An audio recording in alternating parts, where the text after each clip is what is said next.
one of the largest global manufacturers and distributors of biometric and RFID security solutions.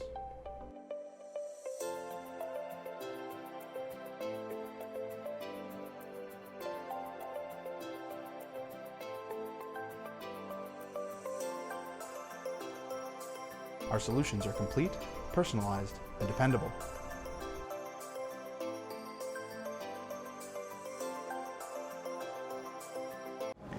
My name is Jeff Josephson. I'm one of the co-founders and head of sales at Wicket.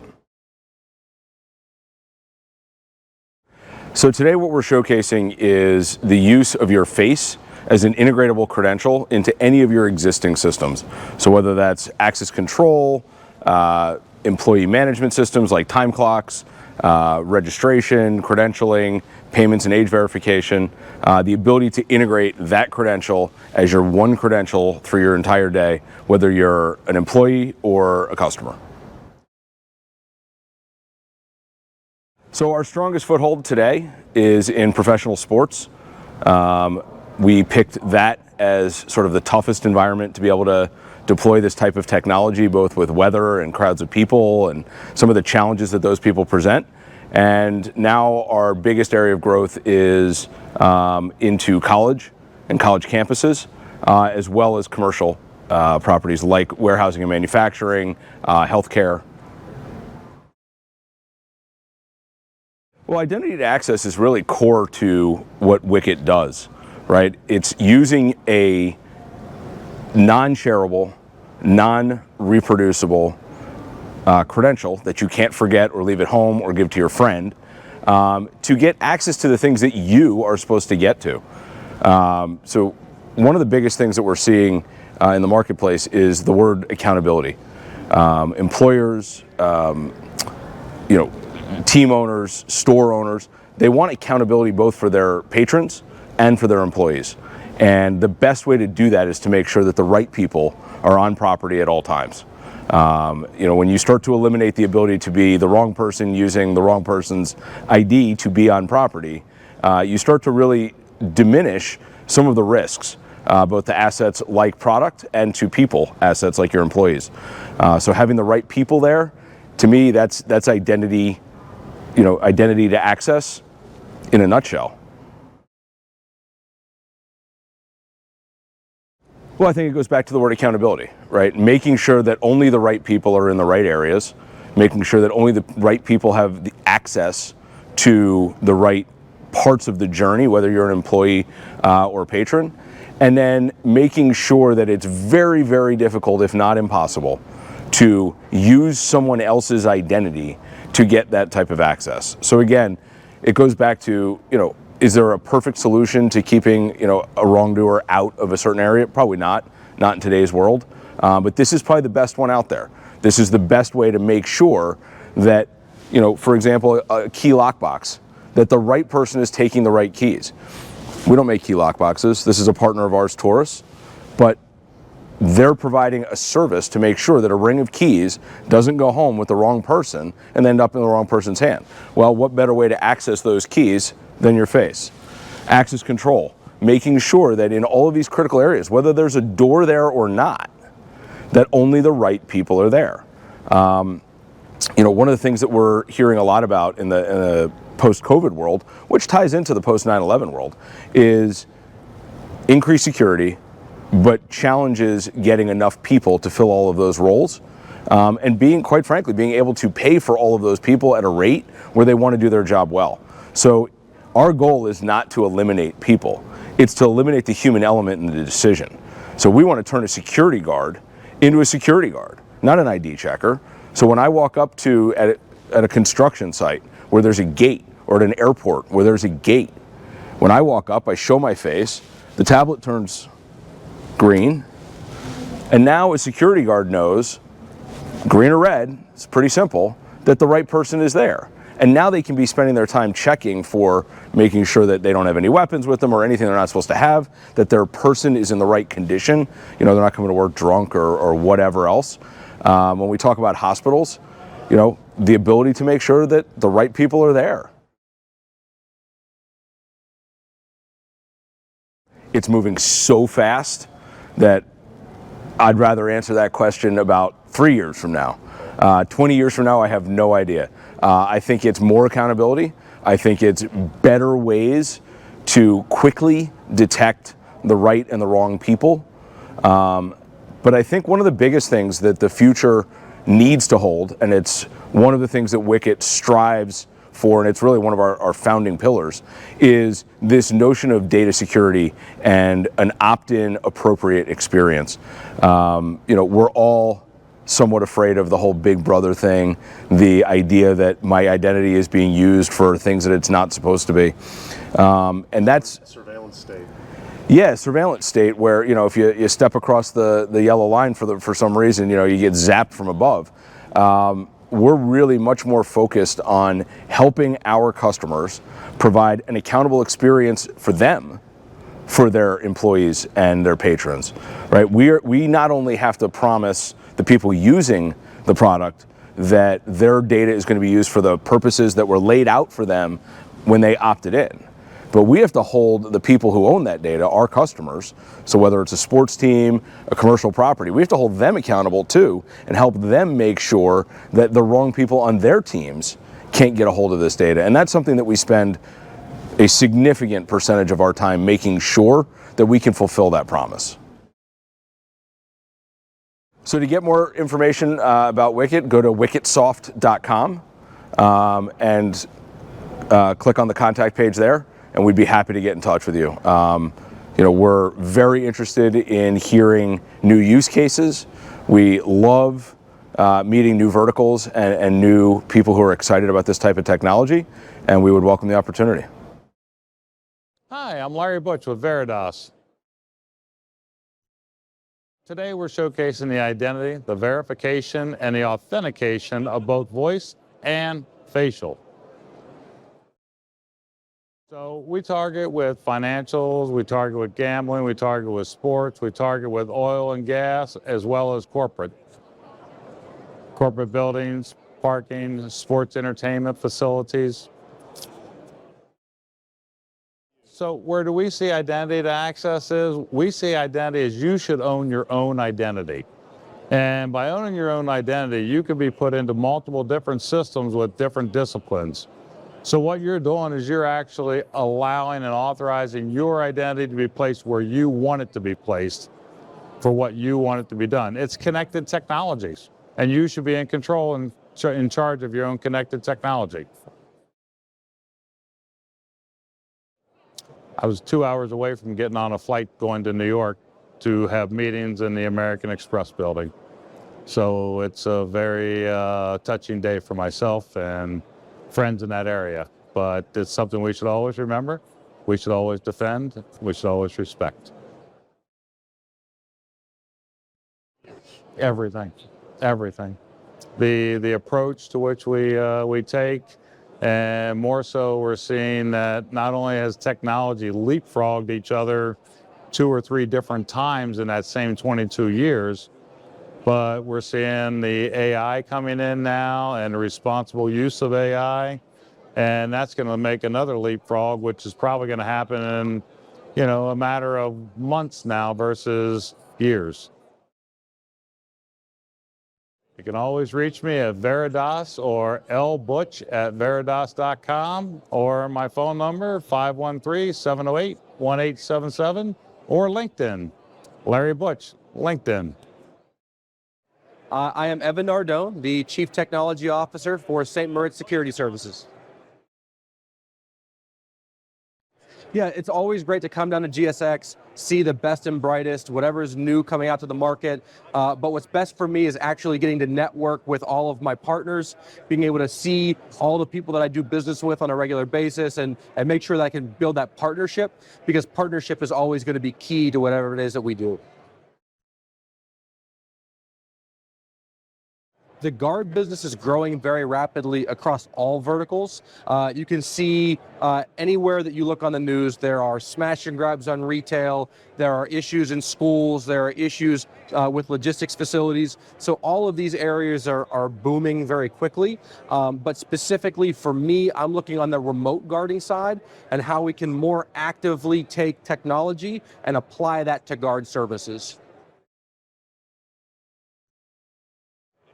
So coming from the technology, the CTO angle, and then applying that to our guarding, a lot of times what we end up doing is looking at the idea of authentication, and that's something that you think about very easily on the CTO side, right? When you have your single sign-on or your email, whatever it is that you're accessing, you want to make sure that you are authenticated. But that's not something that we readily do on the physical security side until we are able to tie in something like your identity, your biometric, whether that's your face, your thumbprint, your vein scan, that allows us to truly authenticate who that person is and not just validate that they have a pass that lets them through the door. Yeah, so I was just a young kid. I was 11, 12 years old, and my mom had actually picked me up. I had a dentist appointment, so I was sitting in the dentist's lobby watching the planes hit the towers on the TV in that lobby. It was a very traumatic day for little me. I mean, having only been in security professionally afterwards, it's hard for me to even imagine what it would have been like previously. This is kind of all I know in terms of the high levels of security. But what we're seeing even further is just kind of this build towards having to make sure that we're watching the person and not just the facility, right? It's not just about keeping a building safe or a country safe. It's how do we keep the individual people safe across all of those different areas. In 3 to 5 years, it's a rapidly accelerating change. We're going to see a lot more AI applied to every aspect of physical security, including your door access, your camera systems, whatever it is, but then also having all of that leveraged by your physical security services as well, and how that's going to be applied to your guards on site as they interact with those systems. Best way is probably through LinkedIn. I'm on there quite a bit. They can find me, Evan Nardone, St. Moritz Security Services. Reach out to me. I'd be happy to answer any questions they might have. One of the largest global manufacturers and distributors of biometric and RFID security solutions.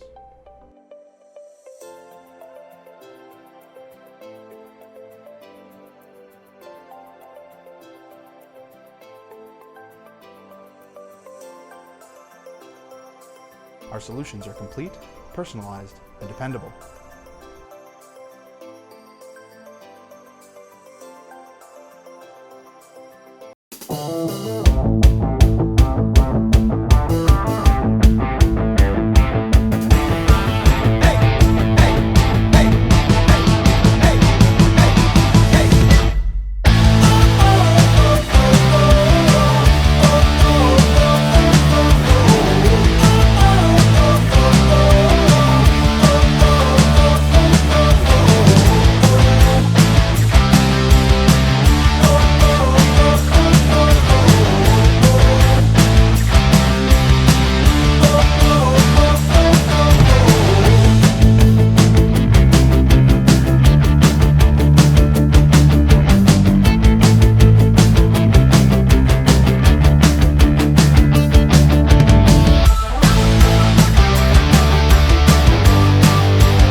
Hi, I'm Josh Carrington. I'm the Technical Product Manager at Solo Insight.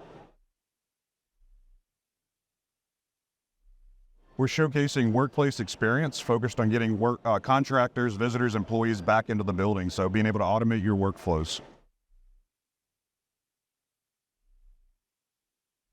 Yeah, so today we see multi-tenant Class A building really utilizing our platform to help get visitors and tenants back into the workplace, give them an elegant experience from their mobile phone for inviting visitors, that approval process for self-service or the reception desk. Where we see the most trends and the most growth now is healthcare, helping combat workplace violence, identifying the thousands of visitors that come into a hospital a day, making sure that they're allowed to be there, the patient that there is actually in the hospital and able to see a visitor, and staying in compliance and helping to automate that pre-registration in healthcare is becoming very important to help.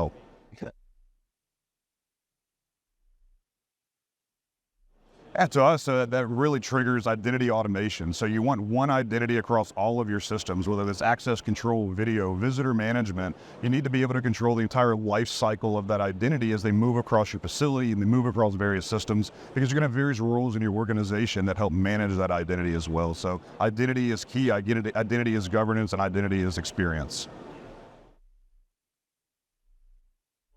Yeah, so, myself, I was at school back in that time, and, we saw the tragic news. We saw everybody and all of our parents and the reactions. And, what we realized from a business and a corporation standpoint is immediately the world was changing. People didn't want to allow people into the building that day. They didn't want to allow people out of the building that day for their own safety and concern. So from day one, we saw a shift in the personas for allowing people into the building. Everybody became a visitor after 9/11, even employees. We don't live there full time. So how do we make sure this employee is up to date, their access levels are appropriate, they can get into the areas that they need securely, and then now today, about 15 years later, that's becoming much more automated. How do we tie this into a workplace experience that will help drive that automation through security, through your CSIOs, and even through your IT and HR departments? Yeah, I think the security industry really has changed because we're looking at a lot of legacy technology, a lot of legacy hardware that's been out there for a long time. And, for the last 10 years, people have wanted to update and standardize on hardware. And now, what we see is software allows the unification and the governance of these systems. So there's no longer a rip and replace. There's more of a software and an overlay that people are looking for so they can stitch these systems together, utilize the investments they've made over decades, and bring a new experience and a new level of automation to the workplace.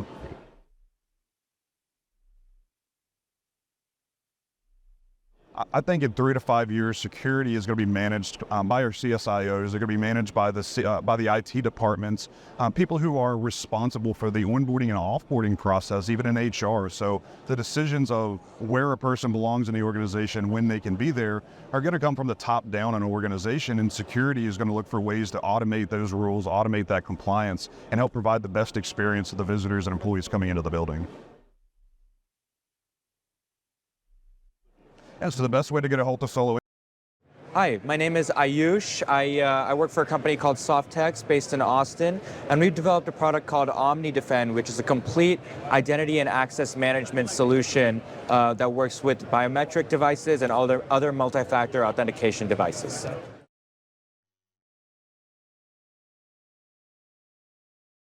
So we work with healthcare, banking, and government vertical markets, specifically in terms of application authentication and single sign-on. And so we store your credentials, whether it be in the form of basic password browser fill, or whether it be biometric authentication in terms of the palm reader, fingerprint, signature matching, facial recognition, whatever it may be. We store that on-premise behind your company's firewall, and we use that for a variety of solutions in those vertical markets.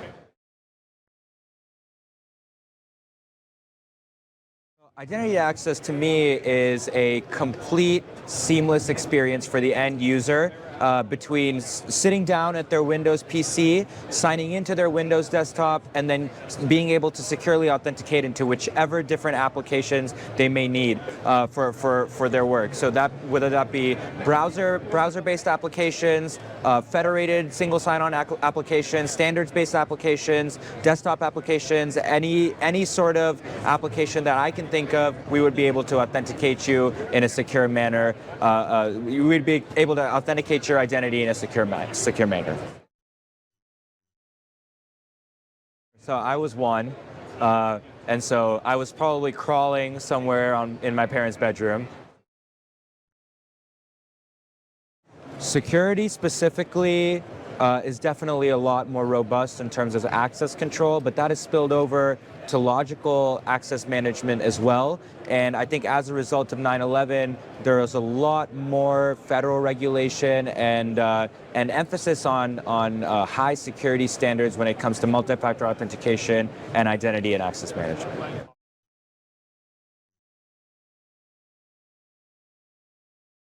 Well, here at GSX, the goal is for us to ensure and to build a vision for physical access and logical access coming together. So we want to merge identities. We don't want 3 or 4 different identity enrollments between physical access and logical access, Windows login, desktop applications. We want to merge all of those identities into one biometric template or one PIN or one password. And more importantly, we want to make the end user experience seamless between their physical access and their logical access, which means when they scan their badge at a door, that identity template gets sent then to the Windows desktop and gets sent to desktop applications, and so the user doesn't have to authenticate, their person multiple times throughout different applications.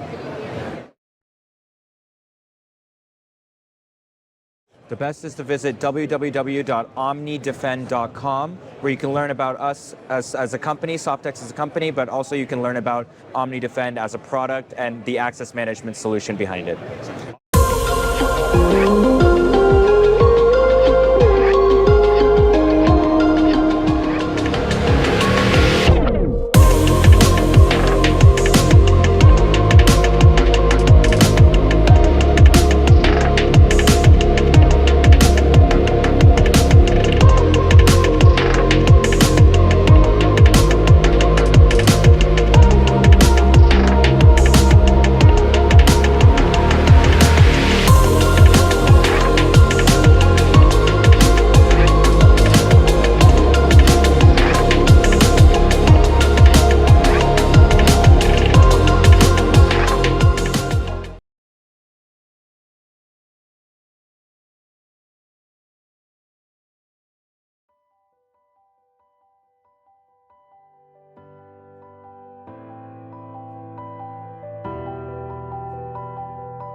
Hi, I'm John Nemirovsky, Chief Operating Officer at Sage Integration, and thrilled to be here at GSX 2023.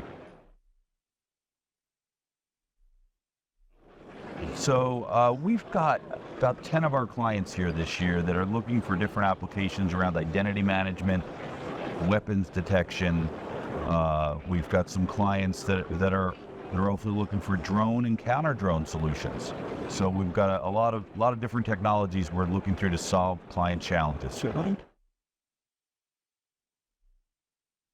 The number one vertical market we have focused on is our utilities and critical infrastructure, and how to protect them and all the compliance challenges they're faced with SIP and SIP Cyber through FERC and NERC, which also in the pharmaceutical realm with CFR 21 Part 11. So a lot of our clients that have compliance challenges are where we focus. Corporate campuses and securing them with safety programs. So those are our main focuses.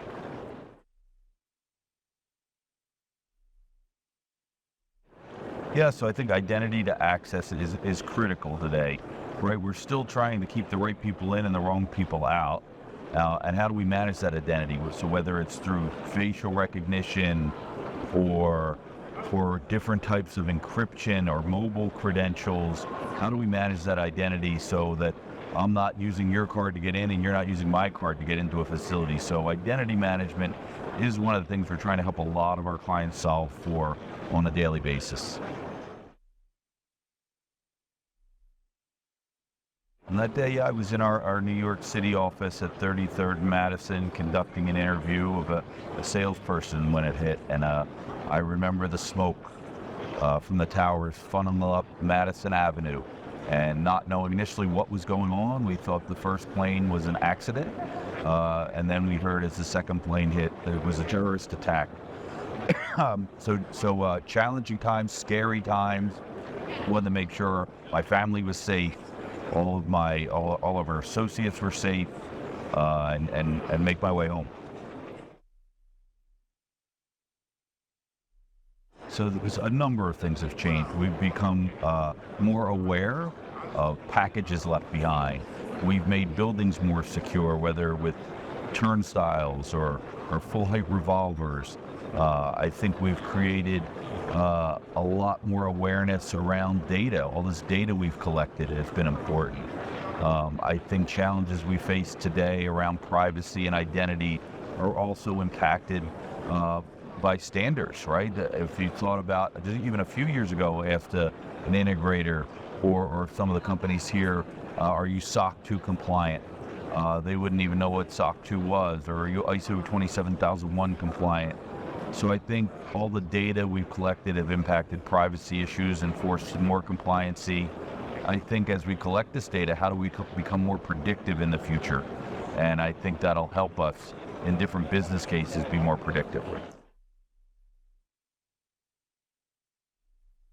3 to 5, I think a lot of this data, as I just touched on, will help us become more predictive. Whether it's as a business partner saying, hey, Building 7's got 4,000 people that badged in today. We normally only have 2. We better call food services to prepare more lunches. Or it could be we normally get in Building 16, 15 door props a day. Today we have 30. Maybe we should station a guard there. So I think it's going to lead us to be more predictive for all this data and analytics that we've started to develop. Yep. 2 ways to get a hold of me. You can reach me at jnemirovsky@sageintegration.com or anytime. My mobile number, 732-213-3314.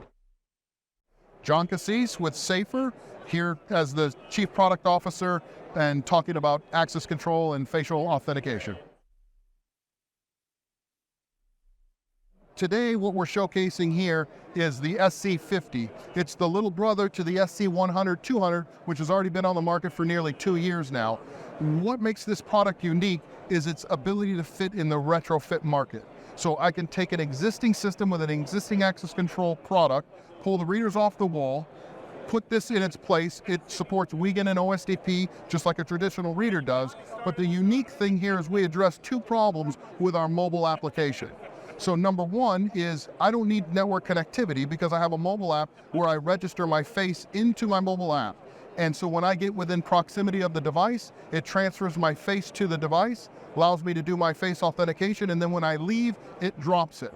So number 1, it fixes that problem of connectivity. So retrofit market, no new wires to pull. But number 2, and probably the primary advancement of this, is our ability to address privacy and GDPRs, because you own your face. We send you an invitation, you get that registration, you enroll your face in the mobile app, and now you control your biometric, you control when it's used and where it's used. There's really a vast number of verticals that this works. Universities would be one, healthcare would be another, tech centers, data centers, especially when you have environments where you need to mobily enroll and manage biometric templates. Because the user is managing that, I can effectively send an invitation to somebody halfway across the world and they can enroll in the system and be ready to use. If you think about what it is that we use right now, is I use a card, a credential, a token. That's not my identity, that is a token. I believe the future is my identity, and how can we confirm identity? Biometrics. So I believe that face is one of the true elements that we will be using in access control in the current as well as in the future to be able to replace cards and other authentication modalities. I was working for a company and I was involved in the Pentagon on a monthly basis. So I was out at the facility from the West Coast. I was there 1 or 2 weeks a month, putting in the access control system and managing that solution. So on that particular day, I was supposed to be in that building and I was supposed to be in a meeting, but I got called away from a different meeting to be in LA. And so what I remember is that morning my phone ringing off the hook by everybody that knew me and knew what I did, making sure I wasn't in the building.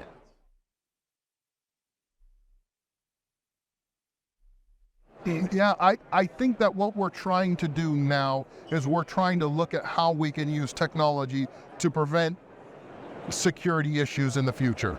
And I'm happy to be a part of that. I'm eager in looking at ways that we can enhance security but not compromise transaction times and convenience. And that's one of the reasons why I think FACE is such an interesting element, because it's one of the ways that I can provide higher levels of security, but I do not impact the user. In fact, in most cases, the user experience is a more convenient one.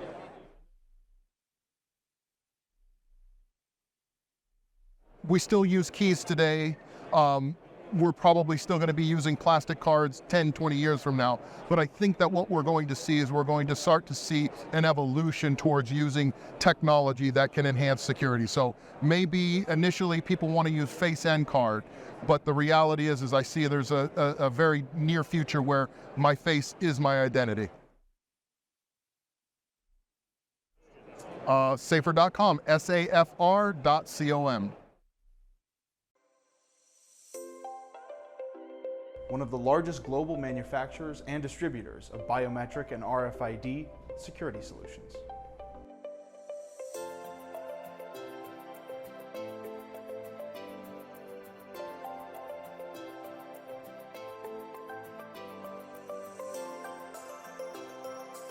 Our solutions are complete, personalized, and dependable.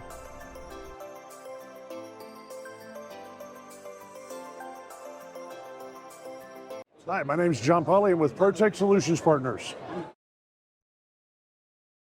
So I'm a security technology consultant. I want to know about all the different technologies that are out there in the security industry so that I can present those in market research and design to my clients from a consulting standpoint. To me, that term is going to be secure identity to systems. So the ability to protect the person who's accessing or connecting into a variety of systems, whether it be access control, whether it be a biometric or other type of network computer system. So I was in the Charlotte Meck Police Department Police Academy, taking a defensive tactics class. We were in the middle of throwing each other into handcuff drills when the first towers were hit. The following day, we did push-ups and sit-ups for every fallen police officer and fireman in the city. I think we did north of about 500 or 600 push-ups and sit-ups that day. So it was definitely memorable, 22 years ago. We've gotten better about protecting. We've gotten better about how to scan, especially within travel, how to prevent things from coming. But I don't think that we're completely where we could be yet within security. I think there was a lot of reactions that were made that were beneficial. I think there were a number of reactions that were made that may have hindered what we could have done over the last 22 years as well. My hope is that there's more automation. My hope is that there's an even more secure access, a more secure solution that has analytics that's a better, that's more ethical AI. I'm a little weary as to if that's going to move forward. So they can find me on LinkedIn under John Polly. They can also find me at ProtectSolutionsPartners.com. Yeah, I'm Greg Sorrell, VP of Sales here at Alcatraz AI. Well, today I'm talking about high security. So how do you make two-factor authentication easy? So Alcatraz AI, we use that second factor of authentication using your face as your credential. So I'll use my badge and my face as that second factor of authentication. So tap a badge, my face, see how easy that was? There was no pin pad, just simple as tapping the badge and using my face. Data centers, utilities, anywhere where you're looking at needing two factors to increase your level of security, where it's something you have and something you know, or something you have and something you are. So in this case, obviously, it's something you have and something you are. So identity can really align with an individual. What do you consider yourself an identity? That can be a credential, that can be your face, that can be a pin pad, but access should be about whatever identity is relevant for that point of access control. So it could just be your face that opens a door instead of a credential. It could be two factors of authentication. That's really how we see identity to access. It's being able to use anything that's relevant for that particular access point. Tragic day for all of us. 22 years ago, I was in Atlanta, and I was with NEC at the time, and in biometrics in this space as well. So we saw biometrics really take off since 9/11, and just a more of a larger focus around security since that time. So security needs to be more invisible to the person that needs to use that security. So the easier we can make it on individuals, the better it is. And that's what Alcatraz does, is it makes security easy. You use your face as your credential. You don't have to remember anything. You don't have to bring your card. You just show up with your face. And if you're authorized, the door opens. If you're not authorized, you don't get in.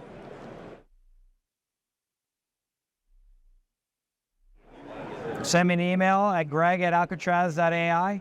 Of course, you can go to Alcatraz AI on the web, and all of our information is there as well.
My name is Pierre Bourgeax with ESI Convergent. I am the CEO.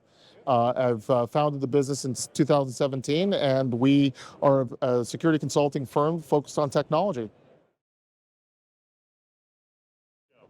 Well, I think for us, it's looking at innovation. You know, one of the top companies that are going to be the leaders in the different verticals and the different sectors of our industry, looking at technology that really is going to be able to enable our end user and consulting communities to actually pick up the right technology that's going to help them grow their need to not only be secure, but offer potentially solutions for business and operational infrastructure.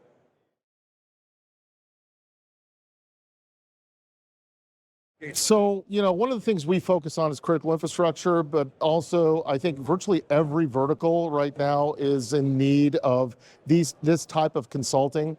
We review people's technology roadmaps, direction of what they really position technology to be as. We're also, focused in many cases on, the manufacturer and what their roadmap is in terms of success. So access identity entry is really, a premise or a process. I think that in most cases, we really do not understand the real true need to understand identity. Identity management tied to access control and access management is a really critical component to the success of really a stable process. One of the things that obviously concerns us is how we identify the process of entry. What is the process to prevent piggybacking and tailgating? How do we ensure the success of ensuring that you have a secure identity of entry? Those are the things that are critical to our industry. And this means everything: IT, OT, physical security. This is what is driving our industry as a whole. Well, I was driving to our offices. It was a government office at the time, and I got a call from the office stating that something had taken place. All our pagers were off the hook. I was in Santa Monica, California at the time, and it was early. It was very difficult because I lost two friends of mine, Cantor Fitzgerald and a Secret Service agent that I knew very well in the towers. And, it was a tough day. We should never forget, really, not only why it took place, but the actual process of how we dealt with security at the time, and what we still have to improve upon, because we're not still there. And I think that that's part of the equation, and that's why I'm still in this business after 35 years, really looking for the solutions that are going to change our world and make it a safer place. Back almost 20 years ago, we were talking analog, right? Well, our whole world is IP driven. Our world is network driven. Our integrations are no longer, the conduits. It's looking at the network infrastructure. It's looking at software. It's, we've really changed from the standpoint of it being a hardware-based industry to a software-based industry. And that's where we're really moving towards. And it's very difficult for some companies to transcend that. In other ways, it's the most impressive to see the change.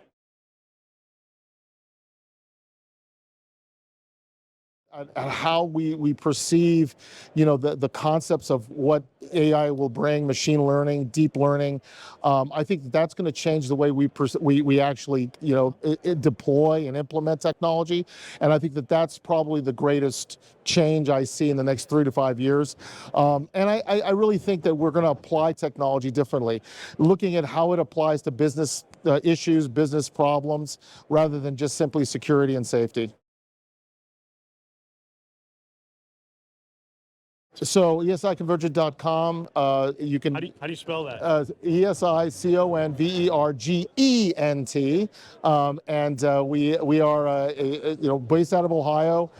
We have offices in Charlotte, North Carolina, DC, Washington, DC, Denver. We just opened offices in Tel Aviv and Zagreb, Croatia. So we are a global company that handles technology for the end user, for the manufacturer, as well as IT and cybersecurity and lab services. ZKTeco is a worldwide leader when it comes to physical security products. We manufacture everything from parking barriers, CCTV, standalone readers, access control panels, as well as the readers that connect with them. We also do visitor management, as well as other cloud and on-premise solutions. But where our core competency is biometrics. So we've been doing biometrics for over 20 years now, starting off with fingerprint, moving to face, and now doing palm authentication. We believe it's important to understand the difference between facial recognition and facial authentication. It's not about recognizing someone in a crowd or trying to find the bad guy on the run, matching them against a government or police database.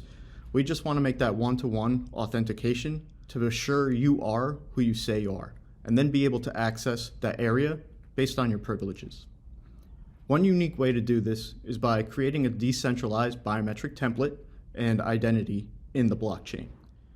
This gives the user complete control over their biometric identity as well as how to use it. Whether it's to enter an access control building or a virtual space in the metaverse, the power is now in the user's hands, without any worry about the information being in the hands of those with bad intentions. We've partnered with some great companies to create a foundation where other organizations can join to help create a standard. If you're interested in more about this, you can visit the NFID.Foundation website. Thank you.